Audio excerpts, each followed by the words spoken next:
Welcome back to Everything from Nothing, Ireland's most insurmountable experience. Available on YouTube and Spotify. If you really like the podcast and would like to support us, the price of a loaf of milk or a carton of bread a month, you can do so at patreon.com/Ireland's podcast. We upload no guest episodes and more. Yeah. So I'm just going to introduce this week's guest now. With 27 professional wins and 16 of those wins won by knockout, our guest this week is an Irish boxing legend.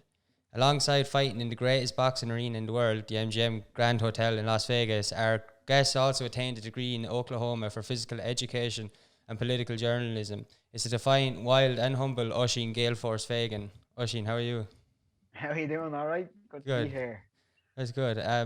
So did your kind of boxing career or something what we were looking at started in Oklahoma? But first of all, like I'd love to know like sort of the story of you going to Oklahoma. Like how did that come to be? And Well, I originally I was a footballer first and foremost. I was a soccer player, and I ended up getting I played in a junior cup final for Port Marnock, and we played against Cherry Orchard in the cup final, and we lost the replay, but in the original cup final, I had a particularly good game, and there was some good stuff in the newspapers afterwards about me, and says one to look out for in the future and stuff like that, which is great. And then so Leeds United got in touch with me, but really they were oh just kind of let me down gently. They were saying, like, at this time I was about 22. So they were saying, you would have been needing to make waves in the League of Ireland if you wanted to have any chance with us at all. And then yeah, an American college then got in touch with me as well and said, we'd offer you a scholarship, and over here to Oklahoma. So yeah. I was a messer in school, and I ended up getting thrown out of community school and secondary school. So I was had a litany of dead end jobs. Really, I worked as a deli worker in Duns, and that kind of stuff. Yeah. And I was also a carpenter for a few years. But when I say carpenter, I held a hammer. That was about it. So yeah, so I ended up going over on the scholarship to the States, and ended up having a brain after all. I got a degree in physical education, and I got my concentrations in political journalism as well. That's So mad. That's really things worked out well for me in the end. But then I fell on hard times, and I ended up living in the back of a car for a while. in Didn't Oklahoma. Sorry. Yeah, in Oklahoma, yeah. So this is see, I had a 4 year visa, or five. There was a 5 year visa. It was a 4 year visa originally, and I went in for an extra year, so that I could try to get some work over there, and things weren't really working out for me. I had my PE degree, of course, but uh, I went down to Bally Total Fitness to see if I could be a personal trainer down there, and I was for a while. And but really, you need a kind of a clientele, and because it was brand new, and I had no money to live off, I ended up living in the back of a car for a little while. Yeah. And I just said to myself, listen, this has to change. Like, I was praying every night. I have a lot of faith, and I was praying every night, wondering what I was going to do. I was crying in the back of the car. I didn't know what I was going to do. And I remember one of my Jamaican friends, Alcino. Me and him used to spar together, and he was saying to me, like, just sparring, just for extra training for football. He Yeah. says, one of my pals is a professional boxer, and he says, I think you're better than him. I was going, all right. And that just kind of clicked in my head. And I just went down to a boxing club looking for a quick fight for a few quid. And I just said, listen, I'll fight anybody if you put me in against them, if you can give me some money. And he Yeah. says, oh yeah, no problem. One of these like Don King kind of characters. Yeah, no Yeah. problem. I'll get you a fight. That's Ended funny. up putting me in against the guy who was supposed to beat me up, and he was beating me up, but he didn't understand why this mad Irishman kept on coming for him, and I hit him with an overhand right, real sloppy, but I saw his legs buckle because I was still really fit, and I was fit and tough. that was they were my fortes. You know, I was fit and tough, so I hit Yeah. him with the overhand rights and end up stopping him. That was my very first fight. I got out of the ring, went down to the down off ringside and into the changing rooms, and I met principal of a school who said, "Believe you're a qualified school teacher." I said, "Yeah, but nobody's messing with my green cards and all this kind of stuff." He said, "Come in for an interview. I'll give you an interview and we'll see how you get on." So I Yeah. went in for the interview, got the job. So I was a teacher by day and a fighter by night at That's mad. Columbus Elementary School. Yeah, it was brilliant, and And But so, all my kids were Mexican kids, so they loved me for the football and for the boxing. You know. but that's you're a, like, I think it's quite funny because you ended up you were an accidental boxer, really. You know, Yeah. and that one thing, like by accident, landed you teaching, which is obviously kind of a bit of bread and Yeah, butter while you kind of perfected the boxing a little bit more. yeah. that's right. Yeah, How long did you teach for? 5 years over there. I was so I had the 5 years as a student, and then I went 5 years as a teacher, and at the same time I was fighting in my spare time. You know. So all my kids used to come and watch me. I won a North American state title then in Oklahoma, and all my kids ran into the ring afterwards and started jumping off the top rope and all sorts. They That's were, mad. Did any of them go on to become boxers or do anything like that? Did yeah. I've got they? a few of them that became boxers, and uh, one guy who used to come and watch me, who wasn't actually my student, came and he used to watch me, and he's in the top he's in the top 10 in the world at the moment. Actually, he lost last a few months ago, and he hurt himself badly. He had a brain bleed, and Jesus. he's retired. But I've another two, three, maybe four guys who I used to actually teach in PE, and they're professional boxers now as well. Yeah. But don't know if that's a good thing or a bad thing. And wait, what was like even like aside from start the boxing and stuff like that and the teaching, like what was like life in general like in Oklahoma? Like what year would that have been again? Sorry, and like I don't know, as an Well, Irish, sorry, go on. I went over on my scholarship in '98, and Okay. that football match that I played in with the Junior Cup final was in it was a Leinster Junior Cup final in '96. Yeah. So it took a little while. I went over to Chicago to try out for a team over there, but they were only That's offering half mad. scholarships, and That's really mad. I didn't bother with them. I just didn't have any money, so I wasn't going to bother with Yeah. anybody who didn't want to put their whole stock into me. And just so Yeah. happened that this crowd said, "Oh no, we've seen your credentials and we want you over here." So Yeah. kind of the way it worked, you know. When it comes to America, like I'm not that like anymore. I'm not that fascinated by like New York or LA. Like do you know, there's New York, there's LA, and then there's Middle America. But like even where you are, Oklahoma, like Arkansas and stuff, like they're Yeah, just to me such fascinating. Like they're so like their own like life form as well. I don't know. Like what was it like being an Irishman like yeah. around that You like know, being an Irishman, like I'd be an anti-racist advocate. I'm an ambassador for anti-racism, yeah and but being Irish over there, like there's actually quite a few races in Oklahoma, Arkansas, that kind of Midwest uh, uh, portion of America.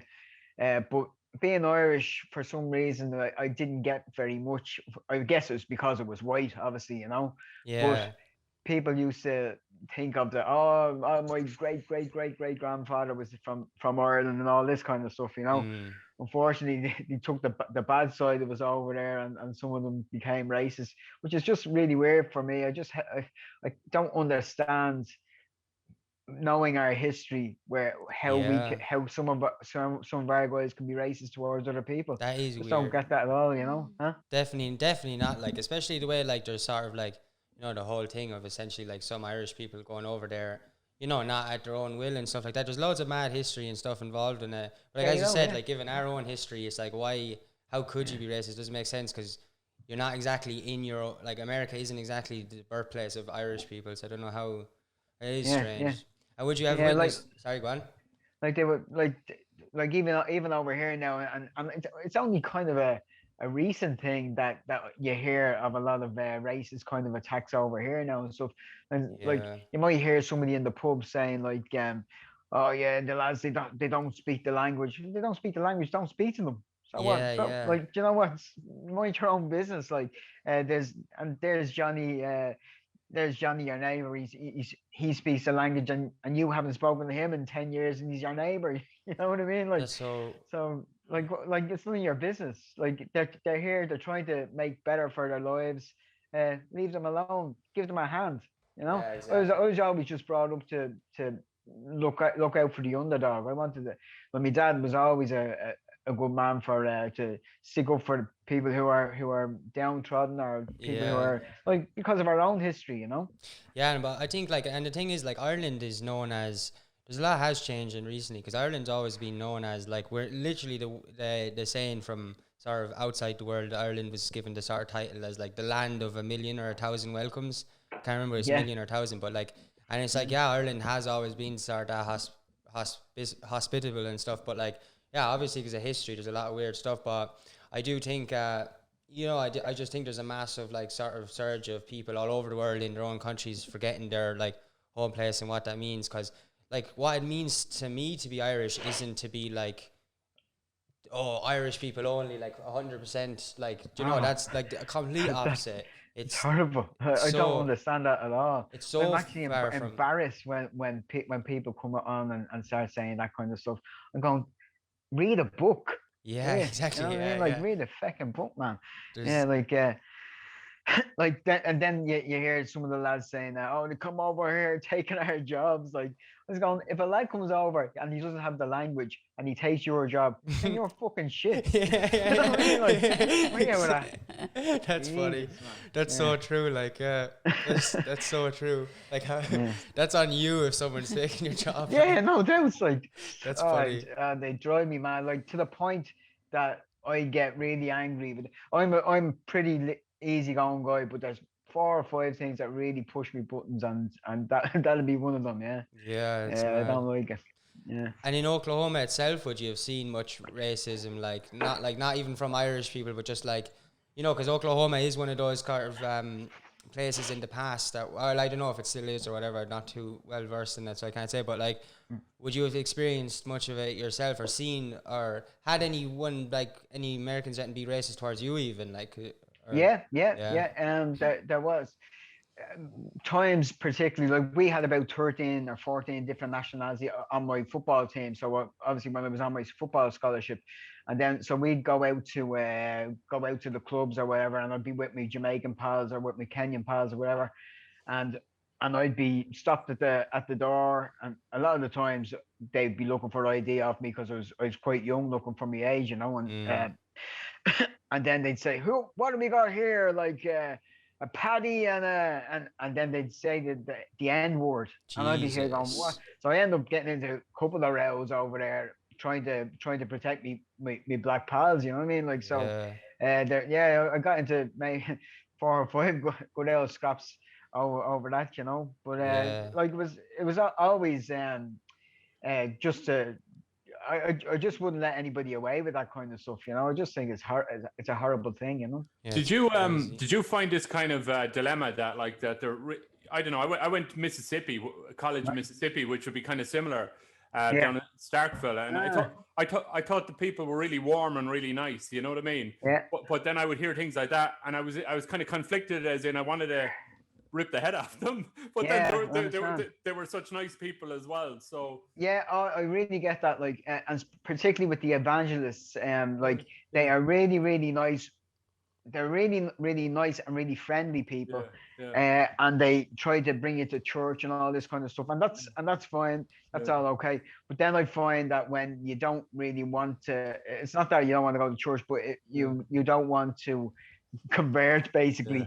yeah, Yeah, It's kind of onto the next person. So yeah, it's that kind of evangelical thing that they're kind of feeling you out to see, yeah, would he be one to change to one of us, you know. yeah, You yeah, know, I was close on a couple of times because they were so nice to me yeah, at one stage, you know. But I stuck to my guns, but and it made me a better it made me a better Catholic, because I started uh, studying my own Catholicism where I never really had to before, and so I started studying stuff, theological stuff, rather than just be when you know yourself when you're brought up a Catholic, you don't really need the school has you under the thumb anyway, you know. So, but yeah, I did feel that.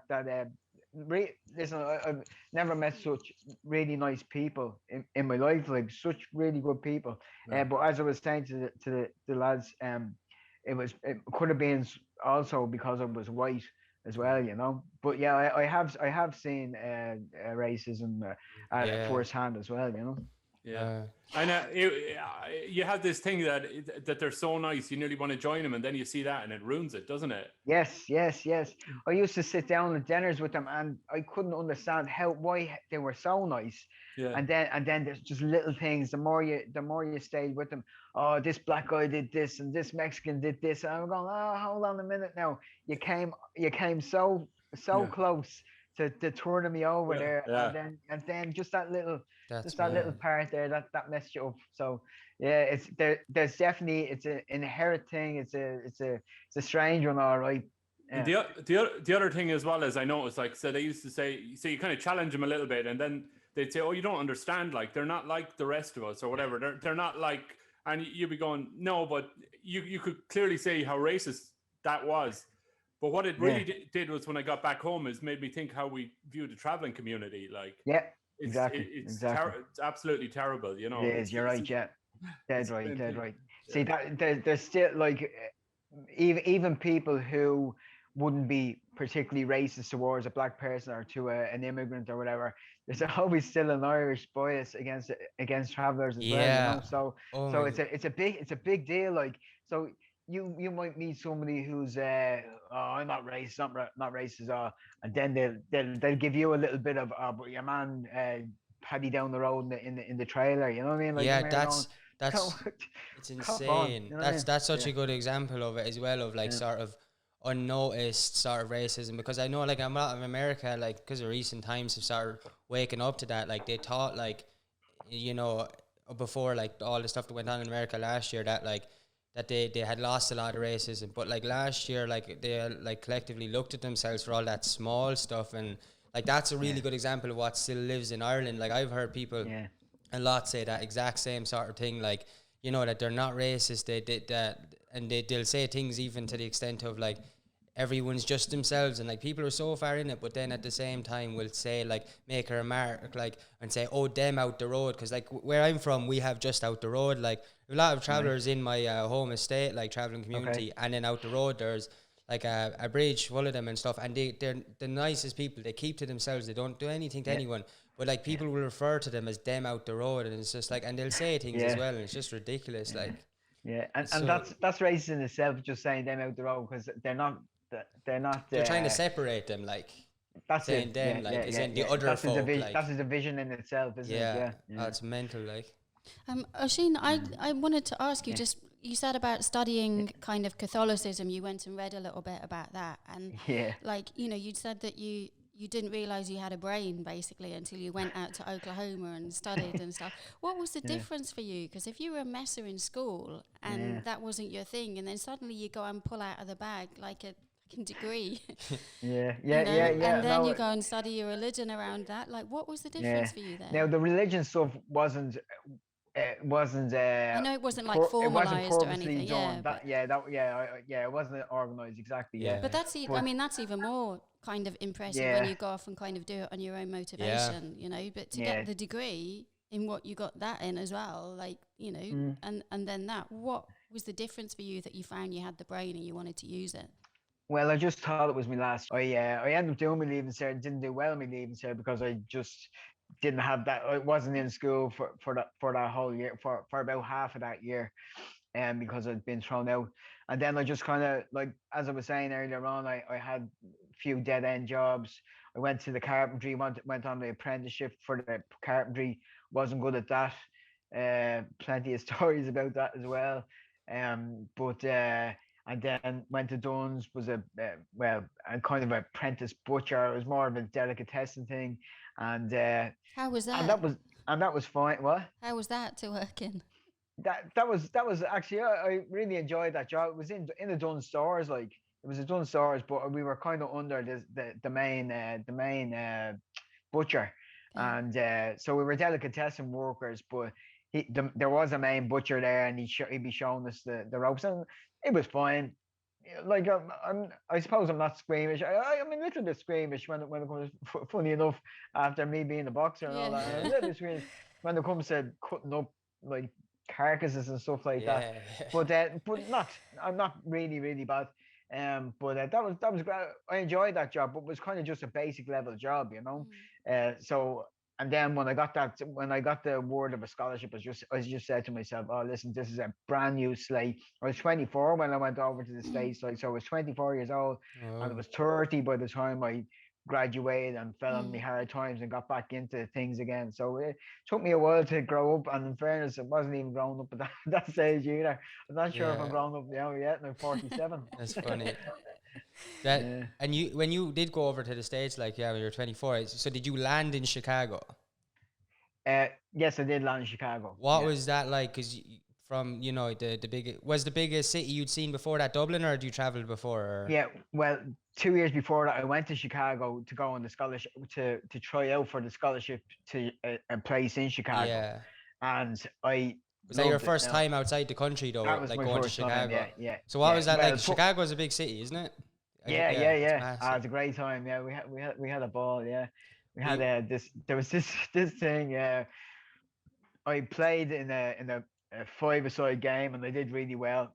And I expected the coaches and all to be real happy with me and offer me a full scholarship, because I pissed all over them basically. I thought I was top man that day. I had a really good game. Now it was only a 5-a-side, but I showed that I could hang with them all and do well. So I was happy afterwards. And Chicago's soccer team, are they like, they're one of the better ones in America? Or they but were this is a college team. Okay, sorry. So it would have been one of the college teams called Lewis University in Chicago, and they were really good. They were a really good side as well. Yeah. But afterwards, I was brought into the office, and they were saying, you did really well. I was real professional, like, so your man had me in his office, and like, I was thinking to myself, like, this must be what it's like as a professional footballer, like, so boss brings you in, you sits you down, had a real good game here, and you had all my stats down, you passed the ball 5 times here, and that's it was mad. great. And so you're going, this is mad, like, this is just a fucking kickabout, you know what I mean? That's mental. And I was waiting for the good result at the end. He says, right, yeah, we really want you to come over. I was going, great, when do I start, you know? He says, yeah, well, the thing is, for first year students, for freshman students, we only offer half scholarships. I was going, I says, how much will that cost me? He said, about 12 grand maybe. Fuck. I was going, what? I was going, nah, that's the end. I says, no, we might as well stop talking now. I says, I can't afford that. Yeah. So that was the end of that. Came home really dejected, you know. I was in bad form, and then only a couple of years later. But now, in fairness to that fella in Chicago, he kept my stats up on the net, and they had a little group between all the football managers in the States, and so other people came in, and I got a few contacts in as well, because he told other people that it was really good, and if I'm looking for a full scholarship, maybe somebody down in the back ass of nowhere could offer me one, you know.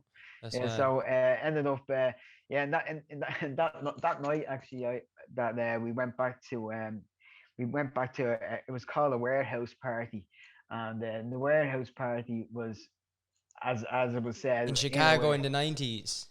Yeah, it was the 90s. That must be mad actually. That's where a lot of it began. Like, that's so mad you experienced that. Was yeah. It's funny. But the mad thing was that Jesus. So I was there in and I was talking. I was kind of in a bit of bad humor, obviously. But one of my friends who a couple of years before that got a scholarship over there, he had brought me out, you know, and we were all having a good time. And I just heard in the background, keg stand, and everybody's here. I said, what's the keg stand? Oh, come over here and we'll show you what keg stand is. So there's a lad and he put his hands on the keg, and then they throw his legs up in the air, and they stick a tap in his mouth, and they go 1, 2, and Jesus see how long he can Christ. stay up, Fuck. right? Hey, get the Irish guy up, get the Irish guy. Oh no, here I'm after slugging back about 50 points at this stage, right? And I says I'm just about to puke, but so they put me up, and I was going, oh no, here we go. So up I got, they stick the yolk in my mouth, and I saw that, and I felt that the flow was quite weak. I was Yeah. able to stick my tongue up it, and they were going 31, 32, Jesus Christ, the Irish guy, and he put me up on the shoulders like the champion of the world, like running That's around funny. as a hero all night. It was That's class. gas. Yeah. That's funny. Did that give you a taste of things to come with the boxing? Was that your first taste? That's funny. Yeah, Yeah. yeah, just getting up on the shoulders. Yeah, Yeah. yeah. That's Yeah. funny. I wanted to ask you as well, like you having fought in the States and in Ireland, like was Yeah. that quite a different experience as well? You know, Yeah, because but sort of, I didn't actually fight. I wasn't a proper amateur boxer in Ireland, you see. So it was brand new to me, really. I did have 3 show fights in Ireland over the space of 6 years to keep fit for football. So I used to go down to the local boxing club in Portmarnock just for a few weeks because I was quite popular in the area, and so people would come and watch me. If I was to get a fight, they come and watch me fight and earn some money for the club, and I'd be put in against other nobodies who don't really box, you know. So I ended up winning 3 out of 3. But I was just so raw. I was just throwing big haymakers. Like it was very, very, very raw, you know. Yeah. So I went straight from that to be a professional boxer, That's which mad. all I put it down to is me being particularly tough, particularly fit. So I was always fit, trained every single day now for about 27 years, I'd say. yeah, I Wow. saw that on your Instagram, like Yeah. that. What Oh, makes you, what Jesus. motivates you to keep doing that? Because it's fine when you're in the sport and you know that kind of your livelihood hangs on it and other people's livelihoods, but for you to carry on doing that every day, like you're doing Yeah. mental stuff, what motivates you for that? I don't know. Well, I'm before I became the boxer, I was training for football. So that was a main thing. I wanted to be a professional footballer, Mm. and I always thought that, well, you're gonna have to train your ass off, because I was quite small. I was a skillful little player, but I was really small and used to get pushed off the ball a little bit. You never fancied So I being a just jockey? Yeah, no, people have said that to me, all right, yeah, but nah, that wouldn't No. interest me at all. No, I Big wouldn't be into that at difference. all. No. How long do you trade for every day? If I get an hour in, I'm happy. But before, when I was training as a professional boxer, I'd be training 3 times a day, and like it'd be and maybe a half an hour in the morning, 2 hours in the afternoon or evening, and then at night I'd go for a swim or something. So it'd be another half an hour. So usually about it was 3 to 4 hours a day when I was a professional boxer. But now if I get an hour a day in, I'm happy enough. And is it all healthy diet and watching what you eat and avoiding drink and all that crack? No. Nah. That's I try. That's No, great. I'll tell you, my eating habits are quite good, and I brought that all the way through my boxing career. I do like a drink though. I'd have a couple of drinks, all right. And Yeah. that's What would What the about- diet be like at the moment? say again. What would the diet be like at the moment? I try. I'm normally going for low calories.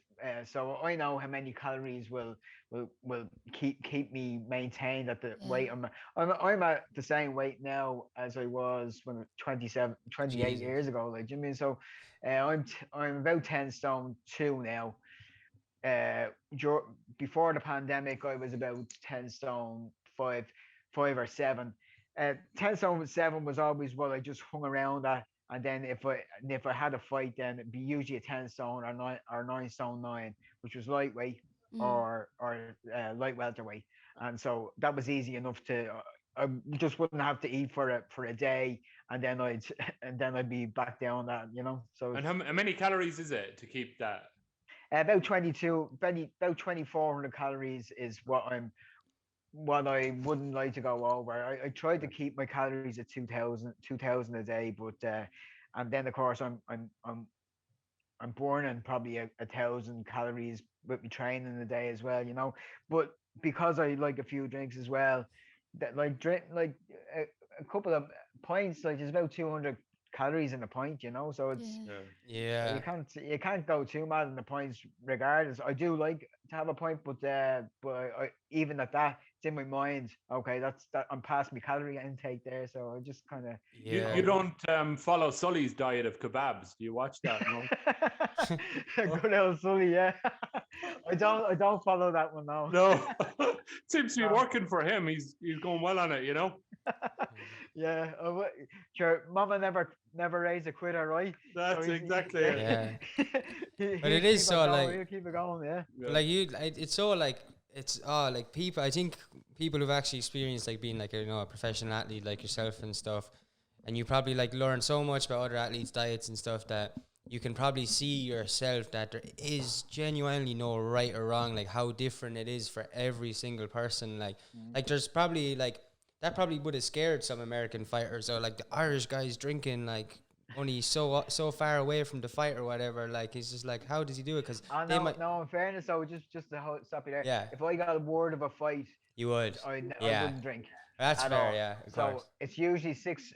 Although in Midwest America, you probably would have only got a month tops of talking about a fight, and I would have stopped then. But 6 weeks before the fight, I wouldn't have a drop. Yeah. And I'd be very, very strict on that. Not a drop. Yeah. So. Would you have done any like what's like more like sort of mental sort of training, like where there's like more mindful like meditation and stuff? Like there's a lot of different like sort of things that people do to mentally prepare. Was there anything you would have done like? Before I started boxing, I got do you remember Tony Quinn, the positive thinking and all that? I was into that, but again, that was more for my football. So that was probably 30 years ago. I did start getting into that kind of stuff. And as far as mental stuff, I'm from my family is a tough mind. My dad's very tough minded man. He's so I suppose I just got those genes, you know, that I was a tough person. He's a great guy, but he's tough, and so he not much goes past him, you know. And he's stubborn. Like I got that stubborn gene, you know. Yeah. Is there a real skill to kind of like turning on the aggression in the ring and kind of keeping it a little bit back when you're not in the ring? I don't feel it like as I was talking to you earlier on, like I'm a school teacher, so I have that side of me that's compassionate, and I want to let the kids have a good day. So that's foremost in my mind. So I guess I'm a sympathetic and empathetic kind of guy, you know. And that would be my natural thing, but you wouldn't want to piss me off, like. But now I'm not saying that like with kids and all that are grand, and I'm never had any trouble. But I think with the kids you have to kind of show them who's boss at the start, and then they kind of just and then you let it ease off then, and then they see you for what you are, you know. And when I say show them who's boss, just kind of tell them at the start, listen, we don't want any messing. This is what happens. You'll be in timeout, and just be real matter of fact. But then afterwards, you can let all that go, and you can have a laugh with the kids. I used to have a great old laugh with all my kids, you know. Yeah, I really miss that part of teaching like in a classroom setting. Like I was a PE teacher, and I did some English as well. But in the class in the PE hall, we used to have a ball. Like the kids used to. I felt like I was well liked as a teacher and all that by the kids and by their parents and stuff like that. And we had great times. But then of course when other things come up, and I'm quite politically charged as well, there's a few things that really annoy me, you know. And I get on me high. I suppose I get me high horse every once in a while. particularly if somebody's being unjust with somebody else. Yeah. I'm into egalitarian type politics, so I'm really, if you're treating him like shit, then you've got me to deal with as well. Yeah. You know, just for nothing. You know. I I went to 3 different like secondary schools in the space of like 2 years, and I was always messing, always getting in trouble or that, like, and if my teacher was a professional boxer, that would have been the one teacher I probably would have been like kind of step back from, like when you're saying True. but it doesn't matter like how sort of like nice they are on the surface. There's always going to be that part of like, I'm going to be a bit more calm in this class, like that I think that definitely did help me. You know, they probably respect you more though as well. Sorry, yes, because you can relate to them more, not even out of like a respect from fear because he's a boxer, but sort of like if someone like had done something like that's someone I would want to learn from, someone who has like legs to stand on and being successful and doing something like. Sorry, but no, you're dead right there. It definitely helped me that I was a boxer as well, because there was some crazy kids in my school as well. Like, but I always seemed to have a good rapport with them. Now there were some kids that you really couldn't get through to at all. But I did feel that in my class, I always had kids who would bring me to the point where we could have a good laugh, and that'd be fine. But never really had anything crazy, you know. What school is it? It was Columbus Elementary. It was in Oklahoma City. Oh, lovely. It was 96% Hispanic kids, Latino kids. That's mad. 2% black and 2% white.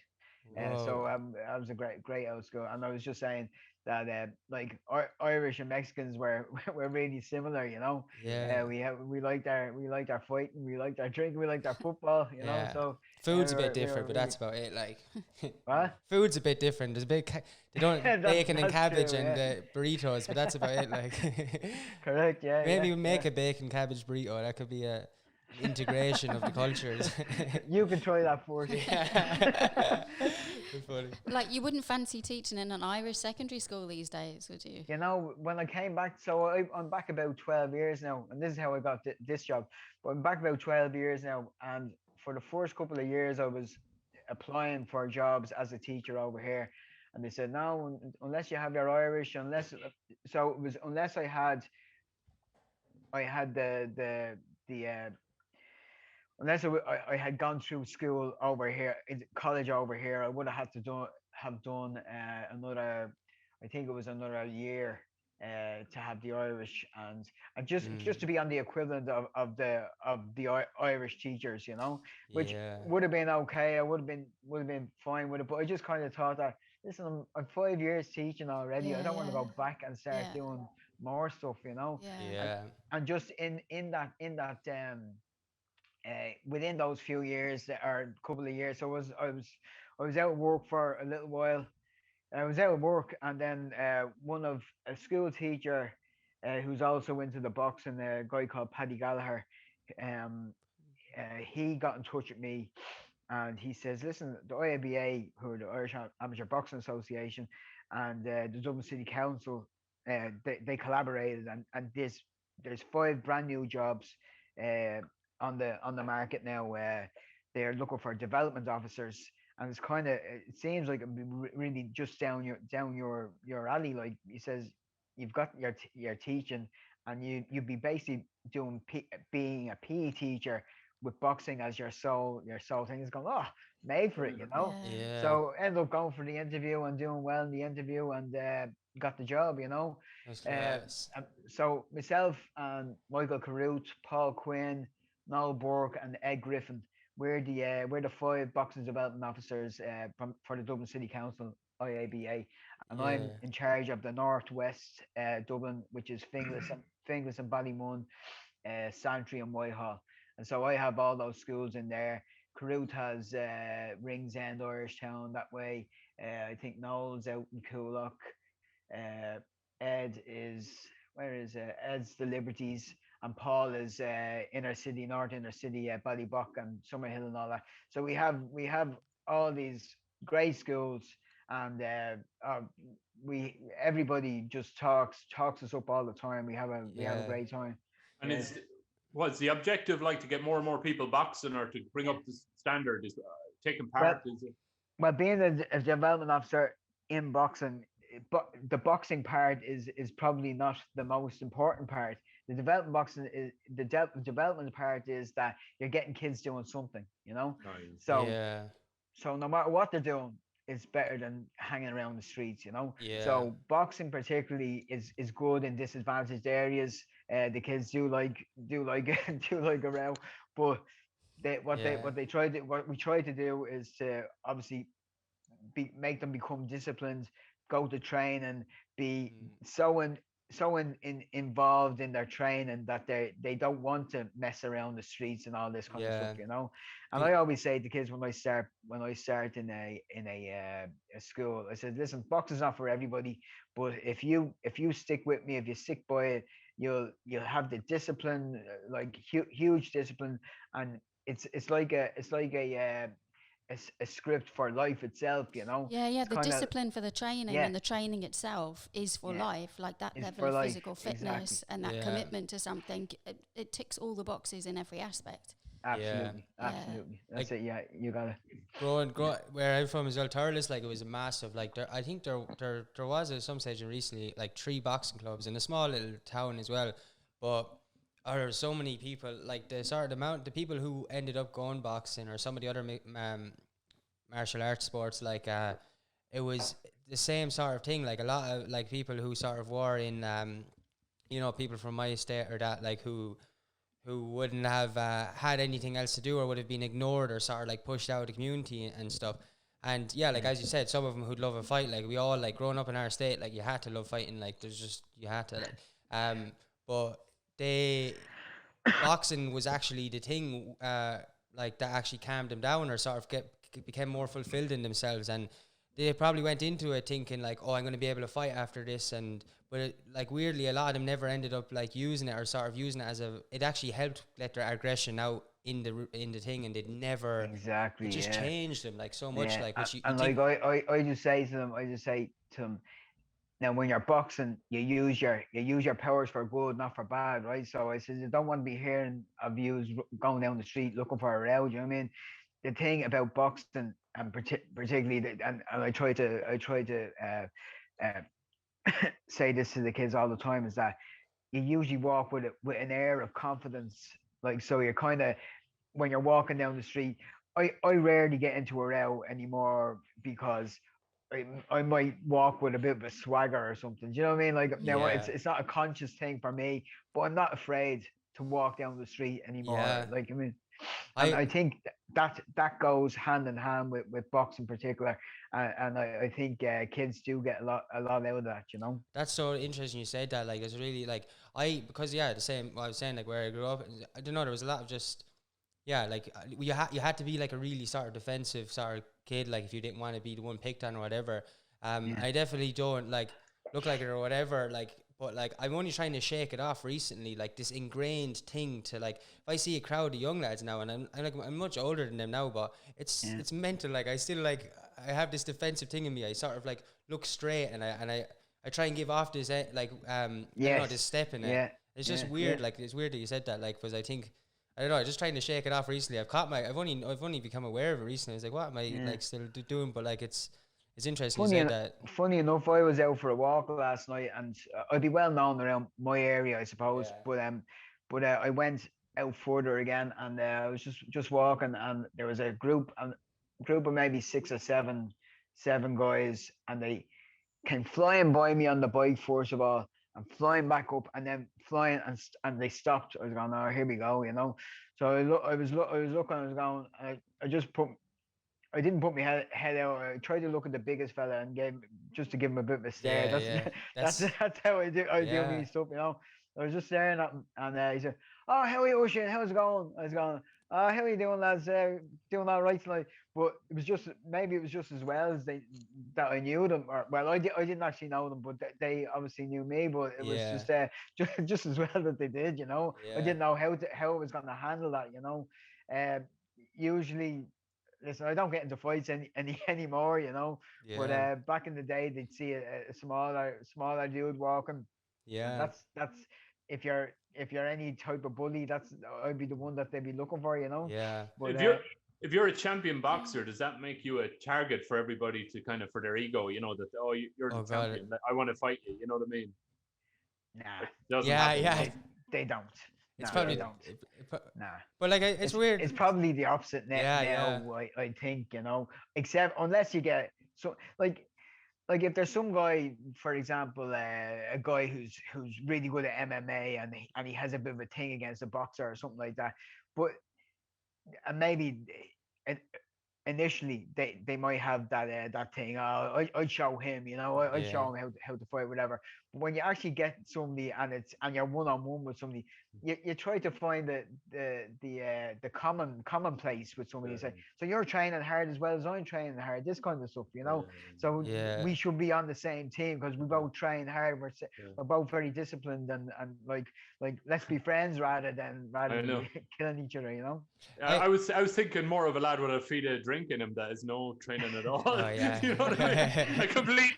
A nut job in the chipper, you know what I mean? Yeah, I know those as well, yeah. There's a few like fights and stuff, and maybe I just picked it up wrong, or interviews and stuff which I watched, like bits and pieces of footage I was looking at. You seem to like sometimes like have this smile around it and stuff, which isn't like the most common thing to see in like boxing and stuff. Everyone has like this straight face, but like there's something about like, I don't know. This is me in interviews, not in like just interviews, sorry, like, but maybe it's not like a very obvious like smile or anything, but I can sort of, just because I can resonate with it in a weird way, it just reminded me of, I could sort of see the bit of a smile or something. I don't know how to explain it, like, cause when I used to play hurling, I used to do that, marking my lad, like, who would like be trying to start fights, I'd kind of smile at him, I wouldn't do it like anything else, like, and that would kind of push him away. I don't know, you had this sort of energy about you that was like sort of taken back rather than like this sort of more like obnoxious or aggressive thing, like not in the fights itself, but like as your person, like who you are or something. And funny enough, that would have changed over the space of a time, not during boxing. I always felt like I was quite calm when I became a boxer. I was quite calm, but when I was a footballer, I was pretty mad on the pitch. Like I'd get stuck in big time, and I'd be louder on the pitch because I was captain of my American side, so I'd have to rile up the guys and all that, and I'd be I was pretty gritty. Oh, wow. I was pretty gritty when I was a footballer. When I became a boxer, I felt that I've got plenty of respect for other boxers, and unless you're gonna give it loads to me, and you know, I don't think I had maybe 2 or 3 guys who gave it a bit large when you were going head to head with it on the stare downs or something like that, but never anything crazy, like never anything crazy, you know. Yeah, but it is like I just had that look to say, like, don't fuck with me. That's what I mean, like that look and that sort of small bit of a grin, that's like hidden grin or whatever, like that look is way more scarier than any words or any like shouting. Gotcha. Yeah. Well, then you're right, Jay. You caught me right there. Yeah. I noticed that, and matching up with this face off or whatever, you're just smiling at your man. You couldn't give a shit. Like, that's much more like Like the thing I always say is like I know. This is just in my mind. I know that I'm fitter than you, and I know that I'm tougher than you. So whether you're a better boxer, if you're a better boxer than me, fair enough, you'll probably beat me on points or whatever. And of course, in the Khan fight, I broke my leg, and so there was nothing I could do about that. But you will not outwill me. I won't be outwilled. So that's my persona. I just don't get out. That's class. Yeah, it was kind of a smile that like could say I can take it kind of smile. That was what it was. Like, I'm not bothered, you know. Yeah. Now listen, like as he was saying, I had nearly 40 fights and I won 30 of them. That's mad. But the thing is, I fought lads who were a lot more skillful than me, all the way up, and some of the lads that I'd beaten, on boxing ability, should have beat the hell out of me because I'm not a good boxer. I'm very tough. I'm very fit. So I will keep on going with my toughness all the time. And unless you can match my fitness, which is very hard to do, you won't get anywhere with me. That's right. That's really cool. So is it fitness and mental as well? You have to be just mentally strong for this, you know? Yeah, I'm as I was saying, I don't know anybody tougher in their mind than me. That's class. What makes you go back in? Like, you know, because you had broken bones in your face and you broke your leg in the calm fight and stuff. What makes a person go back in to a ring repeatedly after something like that? I'd be devastated. I'd be embarrassed. I'd be so embarrassed. It'd be like I'd be like I would feel like I'm an embarrassment to my family and to my country and to my place. I would feel so. Now, and obviously I lost those fights, you know, but I couldn't stay down and show people that I'd been beaten. Like obviously I got back up, especially with the can fight. That was a worst night of my life because it was just so. Everybody knew it was on. It was on Sky Sports. It was on pay-per-view. Everybody was watching. Anybody who ever knew, like I'm from Tallaght originally, but I left when I was 12. But I was having old school friends from when I was 7 and 8 and 9. Best of luck tonight. We'll all be watching. We're all. That's class. And like the first round, he hit me with a good shot. Wouldn't have been something to put me down, but I felt my leg just buckle underneath me. And that was it. broken leg, about 8 centimeters over my ankle. Which fight was this again? Sorry, which Khan. Oh right. Khan. And he was massive at the time. Amir Khan was huge. In the UK. He had been a world champion already. He was an Olympic silver medalist. But like I was quite confident going into the fight, and I felt like I could have done something, you know. Now. Certainly his speed was he was the fastest thing I've ever seen. I've never fought anybody as fast as him ever before. Really? I've fought maybe 4 world champions, and he was the quickest thing I've ever seen. Saw the chips they eat in Bolton. Say Saw again? the chips they eat in Bolton. Makes you quick on your feet. But when I broke the leg, I felt it break, and you know, and I heard the crack, and I was going, "Oh, I'm dead here now." Yeah. But then. So I got up. I don't know if you've seen it. You probably see that I'm trying to grab onto the ropes to get me up. So I'm up, and I was going. No, this is gonna be the hard part because I'm gonna have to put my foot down to see how it is. And I kind of felt the bone kind of poking out. I was like, oh no, I'm fucking dead. So I just started throwing loads of digs, and he came in. He knew I was obviously hurt, and I think I went down twice or 3 times without him actually punching me once or twice, because I was just falling over on the broken leg. And then I got up, and then the referee, who knew my form, he knew that I wouldn't normally go down. That Mickey Van, he was a very good referee, but I think the 3rd or 4th time I went down, he just jumped on me, and he made it fucking worse. I was going, oh, me bleeding leg, and like he's on me like this. He says, don't get back up. I said, let me up, you know. But so he pinned me to the ground like a wrestler. That's mad. Like Macho Man, but it was down on the ground. That was the end of that.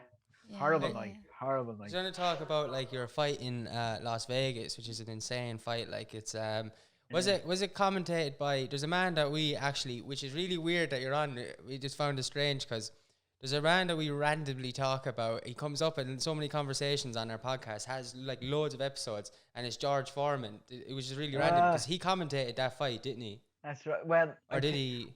I don't know if he commentated my fight. I was reading that he was there. He was there because he was commentating on the main event. Okay, right. But did you meet him? I did meet him. Yeah. We met him, and he paid me some great compliments. I was delighted. Did he give you a free grill? No, but I'll tell you a good story about that. So, some of my friends came over, and I met them the day before, and there was about 10 of them, you know, and it's about 18,000 people packing out the MGM Grand, and of course Chavez Jr. was the next big Mexican boxer, but he was only starting his career as well. So I'd won 5 out of 6 fights at the time, and he'd won 5 out of 5, and so it was supposed to be a match, right? So went in, and I felt like I beat him. I felt like I beat him, although I threw a silly punch from way out of bounds, and he tagged me with a right hand, and I touched my hand to the ground, which made it a 10-8 round to him, which made me lose the fight. So I lost the fight, but I got back up before they even said 1, but they counted it as a knockdown. anyway, I went tearing for him anyway again, and I thought I had the best of the fight anyway. Well, it seems that loads of other people did as well. Like, that was like controversy over it, whatever. Like, but like, true, seemed that you won it. And funny enough, I saw his dad. Like, obviously, his dad's the legend, you know, and his dad's in the crowd, and he's really, really worried. And there's a part when after the fight they were gonna put the hands up to who won. Yeah. And somebody obviously said, "What do you think?" And he went like this, and that to me just meant I was going, "Yeah, you know." Yeah. So, but they gave him the results anyway. But after the fight, anyway, went down the ringside. So 10 of the lads were there, and they blagged their way up to the front anyway, and they were trying to give me a hug and all that. It was great. Yeah. And then I saw, there's George Ford. All right, George. I said, "Oh, Irishman, come here to me, George, Irishman." I was going, "Oh, how are you?" He's going, "Oh, you're one tough cookie." I was going, "Oh." I turned around to the lads and says, "Do you hear what George says? Say it again, George." I was trying to get loads out. This Irish guy, he's one tough cookie. I was going, that's class. Yeah. And my pal Gibbo, George. I was going, oh, I could hear Gibbo. I could hear Gibbo in the back of the ear. I was going, oh, stop. No, here's Gibbo. He's going to say something mad, you know. George, we know, George, that you make the tastiest burgers in the land. That's so well, have you ever tasted a cup of tea from the Oisín Fagan deluxe kettle? I was going, oh. I was going, don't mind him, George. And he's kind of looking and going, can't really hear you. The deluxe kettle, George, the deluxe kettle. I was going, George, he's mad, don't mind, he's mad. He's going, okay, see you guys. And I was just going the way I could hear him just say, crazy Irish. That's so funny. Doesn't George Foreman have a kettle as well now? Yeah, and it's called the deluxe kettle. What? Yeah. He stole what? About 2 years after that, Gibbo, I think, sent me a picture of the deluxe kettle. I was going, go away over that. Now, if this, maybe we've told this story so much that it's now planted in our heads. But I remember Gibbo calling out the deluxe kettle, and now George has the deluxe kettle. I think George owes you a few quid, doesn't he? I think he does. Yeah. That's mental. That's so cool. Jesus. Yeah. That's so good. Fuck. I'm right. I've written my book at the moment. I'm writing my book at the moment. Wow. Yeah, I saw that. Do you have a publisher for it yet? No, it's written and all. It's ready to go. Is it? Wow. But Jesus. so many people have been have asked me about it, and apparently boxing books in Ireland don't go very well. Andy's was very good. Andy Lee's friend of mine. Andy's was very good. I loved that. And Bernard's book was really good. Bernard's book, but unfortunately, not unfortunately, but great for them. They were world champions, and I only got I was an Irish champion. I was an American champion. So I was never a household name, you know. And therefore, if Andy's and Bernard's didn't do great, and they did very well for boxing books, mine's hardly going to do anything good because I'm not even but I always thought that I kind of transcended boxing. Is it not about your story? I'd imagine. Yeah, especially with the teaching part and the football part. Because there's different angles. Yeah, really is. But have you looked at self-publishing? That is something that I'd like to do, or I would like to learn more about. But the simple fact that I'm not that I've got a full-time job. Obviously, this would be a perfect time during the pandemic. Would be a perfect time to get this out because I'd be able to kind of do meet and greets on the Zooms and Skypes and all this kind of stuff. But if I'm in a full-time job of selling a book, I'm supposed to be in my job doing my job. You know, I can't kind of do the meet and greets unless at night time and all that. So I could always do it at the weekends or at night times and stuff like that. I suppose that is something. Do you guys know something about self-publishing? Yeah. I did. My uncle has self-published 2 books, like in the last few years. One is kind of historical kind of a thing, and the other one was a novel or whatever. But he had a great buzz doing it, and he's he just learned bit by bit it is. He was going on just taking advice from everyone, but he did really well at it, like, and sold a lot of them, you know. Did he really? Yeah. Yeah, Okay. yeah. Okay. So I can find out all the details and stuff for you. That'd be class. All that, yeah. I actually used to work in publishing before I did what I do now, so it might be worth looking at UK agents and things like that. Yeah, now I've heard UK, and particularly that my most of my career was in the States, maybe some of the US publishers. Yeah. So a lot of them have now, I haven't gone to either UK or there's a book called the Book of Writers and Artists Handbook, Writers and Artists Handbook or something. I've got it there somewhere. Some of the ones, tell me about it, have a look at some of the London agents and stuff, because they put things forward, and some of them, I used to work for an agent, I'm going to name drop a little bit, Darley Anderson. He was brilliant, and you know he looks a little bit out of the box for stuff, and it might be worth just, you know, they have quite a broad remit, and just checking things like that out. You know, because they might look at the bigger story than just the kind of Irish boxer story. Yeah, because I was like I've only gone Irish with my sentence, with my delivery of the book, just to Irish publishers so far, and I've got some good feedback from some of them. O'Brien's, who did Bernard Dunn's book, said, listen, some of your stories have been written very well. See, I've written all my stories myself, you know, and because I studied journalism and stuff, I felt like I write quite well. Now, I'm not averse to somebody saying, oh, well, I don't think that's right and you should be doing this. I'm fine with all that, but I don't want somebody taking credit for me writing the book. And I think that's where a lot of the publishers say, here, we've got a whole team in here now, and we've got our publishers, we've got our advertisers, we've got this, that, and the other. We don't want to totally don't let our publisher in, you know, and our editor, because I've done the editing and I've done the publishing. So I would think.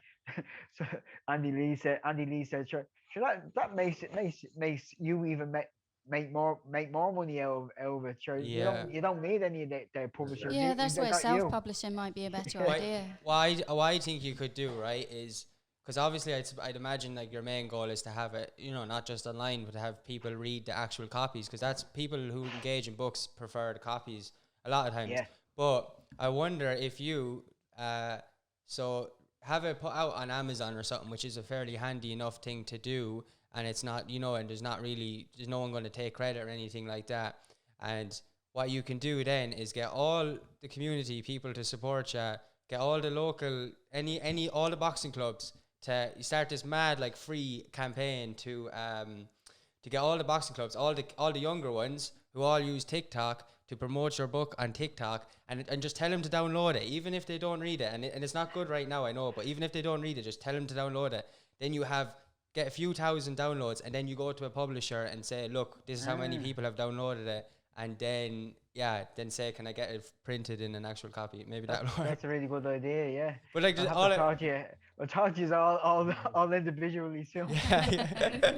We'll do it. We'll help get your book out there, man. I'd love, like, it's because it's such a shame, like, because that just sounds like the Irish publishing crew, just like everyone else, or every other industry in Ireland, is 10 years behind, because the fact that they sort of just looked at it as a boxing book and didn't look at the individual story is ridiculous. Like, it doesn't make sense. It's bad publishing skills. Like, that, like, to ask about kind of in your job as a boxing development officer, are you seeing more and more females come through with an interest in boxing? Listen, the girls take direction a lot better than the fellas, especially at the ages but especially at the age that we usually deal around 5th and 6th class are probably our main remit. We are supposed to go up to sometimes we take on transition year students as well. They're a little bit wishy-washy, to be honest with you, but once the girls get a little bit older, they don't seem to stick with it. They've got more important things to do than boxing, really. But it's the fellas then will start finding out whether they're gonna keep on playing football or go to a boxing club, you know. But the girls at those ages, at 10, 11, 12, are really, really good. They take direction really well. Yeah, you see loads of girls, and some of the girls really, really talented, really talented. And what do you think stops them from carrying it on? Is it just other interests in life, or do you think it's kind of like a lack of female presence in the sport until fairly recently? That's a good question. I would have thought that boys become more important and this kind of stuff just growing up, and particularly that it's not a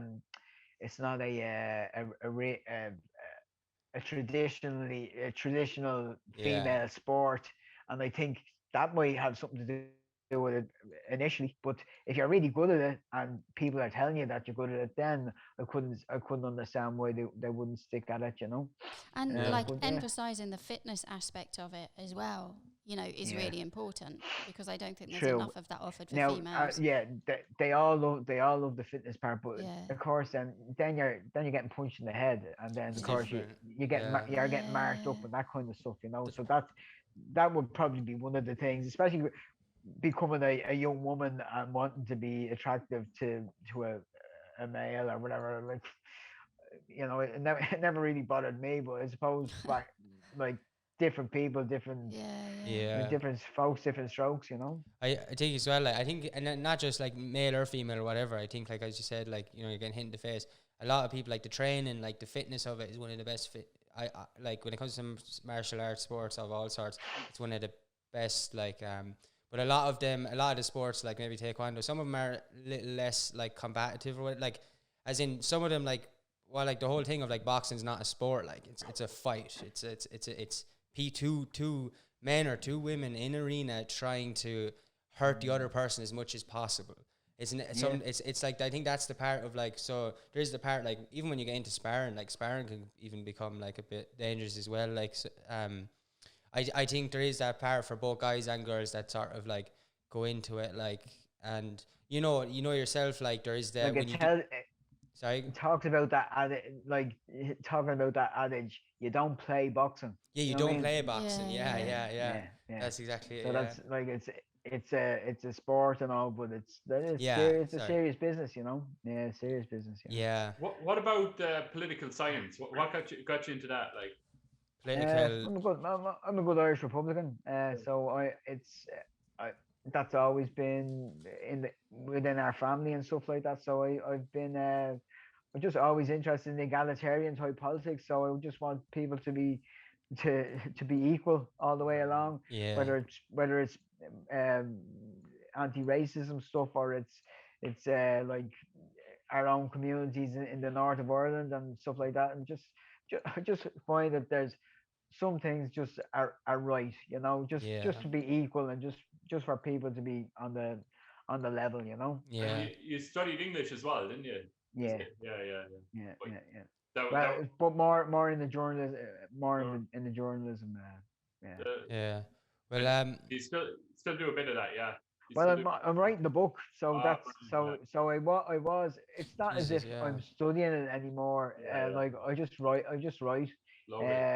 And now, but I've actually finished writing the book. I'm finished about 6 months. I'm finished writing, so it's almost ready to go. It needs, obviously, I need, and I suppose this would be a question for somebody who knows a bit about the self-publishing stuff, or the self-publishing stuff is. Would I need a lawyer or a solicitor to look over my stuff so that I don't get sued by this, that, and the other, or this promoter or that promoter, I know with big publishing companies, they have their own lawyers and all that. Yeah. And of course, that'd be another expense on me, So I remember. I think. Yeah. My uncle did pay somebody to look over the thing, Right. check all those things. Yeah. Okay. Yeah. You can do, yeah. Did you enjoy the sorry? Did you enjoy the process of writing it? Yeah. It's really good. Yeah, it's real. It's therapeutic. Like it's a good. I liked. Now, probably wasn't great for me. I'd go to the pub sometimes. I'd have a pint and I'd be writing on the laptop. Yeah. So it's probably wasn't good for my health, I suppose. Although because I train so much, I don't mind having a few drinks. And I don't mind, like, let's say my man Darren listens to this and they're saying, "Oh, would you ever cop on and like you can do all the writing you want without having a fucking drink?" I understand that, but it was just therapeutic because I could sit down and I could relax and thoughts would come into my mind. I'd have a drink, I'd have a look around the pub and lads coming in and out, say hello and all that. It's just I liked the atmosphere of writing in the pub, and I know that sounds like a real that's a proper alcoholic thing to say. I like that atmosphere, but it was easy. It was easy. Yeah. Enough, Did you like writing as a kid when you were in school? Did you like No, I was a bad student. I was just very immature all the way through my primary school and secondary school. It was very, but my best subjects were English. I was able to write a good essay or whatever, you know. Yeah. All my teachers used to say that, and it used to be strange for them because I was good at nothing else. Like I was just messer. I was just a messer, and that's all I used to do. Except when it came to writing a story, I was quite good at writing a story. That's really I heard that good. one. We're going to finish up now. It was really good to have you on, Oisín. It was a really good conversation. It's cool, man, Thanks for coming on. I hope that some publisher or someone cops on and helps you out, like get your story out there and stuff. So we'll hope the TikTokers cop on for you. Get it out on TikTok. Well, it might be the way to go. That self-publishing thing might be the way to go. I have thought about it now. Yeah, honestly, that tricky part that I can't give you the exact answer is like sort of the financial aspect of printing the book itself. But I can definitely tell you like how to get your book out there in ways that publishing companies in Ireland just have no clue about because they're so far behind. Like they don't even know about using social media and stuff. Like, so honestly, like when it comes to getting your book like done, if you go with a publishing company, I'm pretty sure they might have sort of like barriers into like, or they won't let you, they might like, you have to sort of follow a schedule of how to promote and stuff, and unfortunately they just don't know how to promote as much anymore. Now, I'm not saying that I don't know about all publishing companies in Ireland, so I'm not saying that about every one of them. Maybe there's some good ones out there, maybe a bit smaller or whatever, that'll help you out. Hopefully that does happen, but definitely the way to go is sort of your own sort of not to do it yourself, but like to get like, if you'll find people who will be willing to help you out, like to get it out there in ways like we definitely would, like. And I can put you in touch with a girl who would definitely help you out. She got published, and she's been published for years, different novels, right? And what she's just done is she's bought back all her books from the publishing company, and she's self-publishing now online, so it's the Kindle and stuff. So there's no really, and she's making more that way and having more success because she's in control of it herself.